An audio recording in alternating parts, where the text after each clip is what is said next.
টানা দ্বিতীয় হার ঢাকা ক্যাপিটালসের। প্রথম জয় দেখল দুর্বার রাজশাহী। বল হাতে দুর্দান্ত বোলিং তাসকিনের, একাই নিলেন 7 উইকেট। ব্যাট হাতে এনামুলের ৭৩ রানের ইনিংস ও ৩৩ বল থেকে ৫৫ রানের রায়ান বোলের দুর্দান্ত ইনিংসে ১১ বল হাতে রেখে 7 উইকেটের জয় পায় দুর্বার রাজশাহী। এদিন ঢাকা টসে জিতে ব্যাটিংয়ের সিদ্ধান্ত নেয়, যেখানে লিটন দাস খাতা না খুলেই প্যাভিলিয়নের দিকে হাঁটেন। তানজিব তামিম ৯ রান করে ফিরে যান।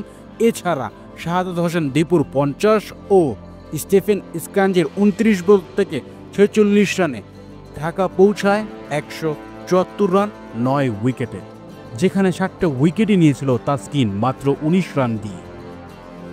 ১৭৪ রানের টার্গেট তারা করতে নেমে দুর্বার রাজশাহীর ২ ওপেনার ব্যর্থ।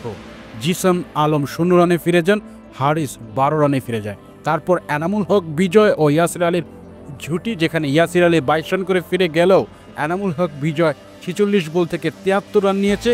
এছাড়া রায়ান বোলের ঝড়ো ইনিংস ৫৫ রানের, যেখানে ১৭৯ রান নেয় ৩ উইকেটে দুর্বার রাজশাহী।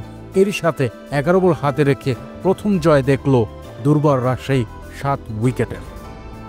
এদিন ঢাকার বোলাররা ছিল অনেকটাই দিশাহারা এনামুল হক বিজয় ও রায়ান বোলের ব্যাটের কাছে, যেখানে মুস্তাফিজুর রহমান ৩৩ রান দিয়েছে ৪ ওভার করে, মাত্র একটি উইকেটই পেয়েছে। টানা দ্বিতীয় হার দেখল কিং খান শাকিব খানের দল ঢাকা ক্যাপিটালস।